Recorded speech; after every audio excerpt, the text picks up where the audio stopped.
Hello. Hello मेरे सारे बच्चों को जो जेकेपी कांस्टेबल की तैयारी कर रहे हैं। देखें, हमारे टॉपिक जो रीजनिंग का सिलेबस है जेकेपी कांस्टेबल में, उसमें एक टॉपिक है असर्शन एंड रीजंस। तो बहुत सारे बच्चे इसे छोड़ के जा रहे थे, तो हमने सोचा एक छोटी सी वीडियो बनाते हैं इस पर, ताकि आपको समझ में आए। बिकॉज़ ये अगर पेपर में आता है तो ये बहुत मुफ्त के नंबर होने वाले हैं। तो छोटा सा कॉन्सेप्ट है, छोटा सा कॉन्सेप्ट सीखेंगे, मेरे साथ इधर ध्यान से देखना। सो देखें क्वेश्चन किस तरीके से पेपर में आता है। हमें एक असर्शन दिया जाएगा जो ए रिप्रेजेंट करेगा, और एक रीज़न दिया जाएगा जो आर रिप्रेजेंट करेगा, ठीक है। और हमें इन्हें चेक करना है। और यहाँ पे ये मैंने 5 ऑप्शंस लिखे हैं, पेपर में हमारे 4 ही ऑप्शंस आएंगे। तो ये जो 5 ऑप्शंस लिखे हैं, इनमें से कोई भी 4 आ सकते हैं, ठीक है। आप ध्यान से रीड कर लें। जैसे उसने बोला, ध्यान दें, जैसे उसने एक बात बोली, if both A for assertion and R for reason. तो उसने बोला यदि ए और आर दोनों सही हैं तो हमारा ये आंसर लगेगा। लेकिन यहाँ पे ध्यान से देखना, ए और आर यहाँ भी सही बोला उसने। सो दी बोथ आर करेक्ट। अगर हमारे ये दोनों चीज़ें सही हो जाती हैं तो इन दोनों में से आंसर आने वाला है। तो ये वाला आंसर कब आएगा? जब हमारा एक फॉल्स हो जाता है। फॉर एग्जाम्पल उसने बोला असर्शन इज़ ट्रू। अगर असर्शन सही होता है और रीज़न फॉल्स होता है तो ये आंसर आएगा। अगर असर्शन फॉल्स होता है, रीज़न ट्रू होता है तो ये आंसर आएगा। यदि दोनों गलत हो जाते हैं तो ये आंसर आएगा। ये तो चलो दिस इज़ क्लियर, इसमें इतनी दिक्कत नहीं आती, दिक्कत इसमें आती है इन दोनों में।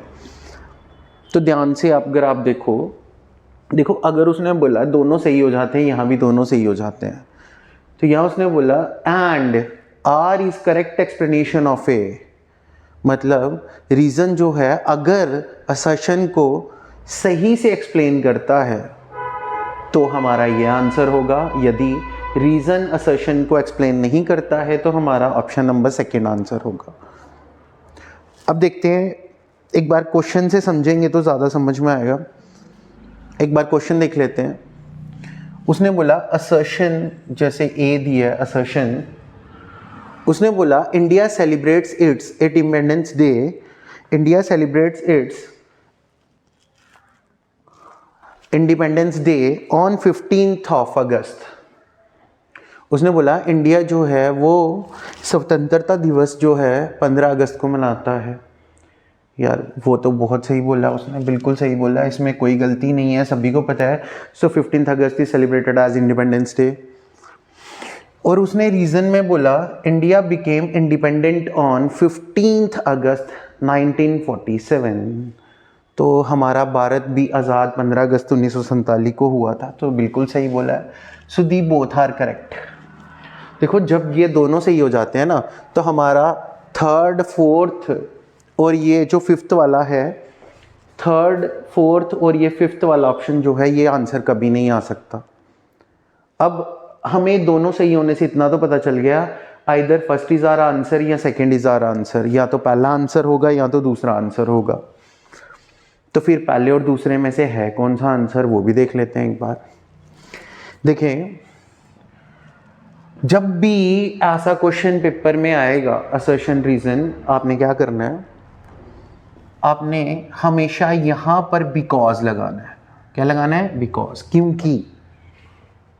अब पढ़ते हैं पूरी स्टेटमेंट। उसने बोला हमारा भारत 15 अगस्त को स्वतंत्रता दिवस इसलिए मनाता है क्योंकि भारत 15 अगस्त 1947 को आज़ाद हुआ था। मैं फिर से बताता हूँ। India celebrates it's independence day on 15 August. 15th अगस्त को इंडिपेंडेंस डे इसीलिए मनाया जाता है because India became independent on 15th of अगस्त 1947।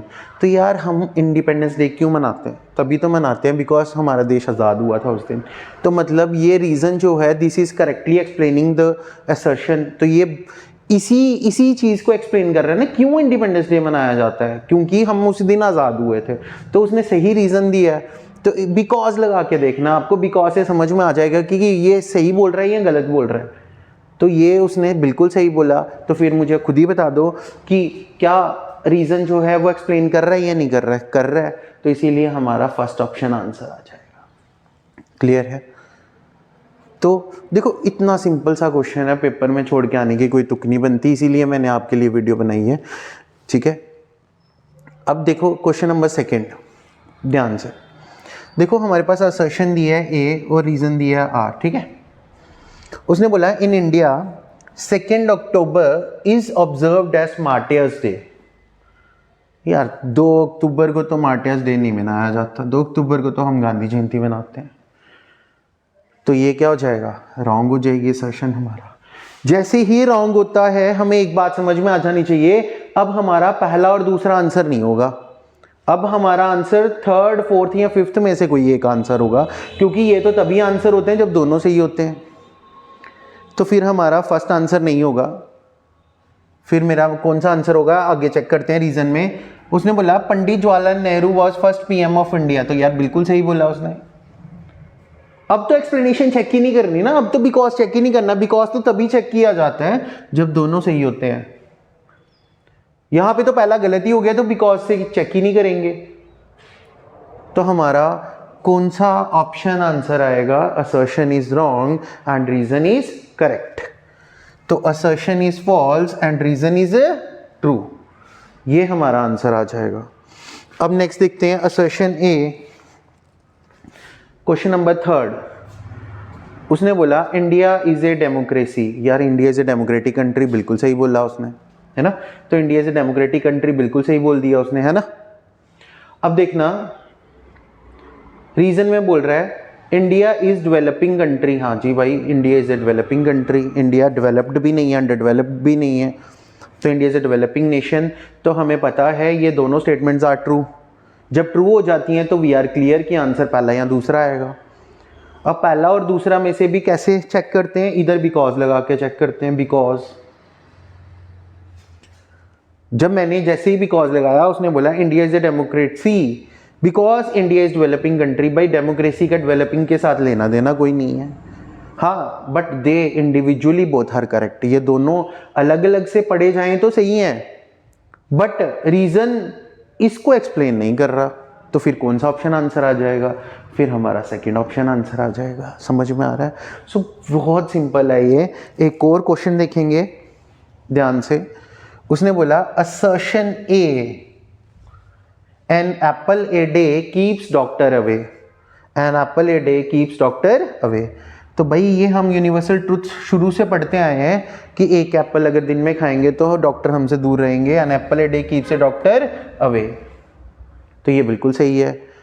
उसने बोला एप्पल्स आर वेरी कॉस्टली। यार ये बात तो कहीं भी हमें यूनिवर्सली नहीं बताई।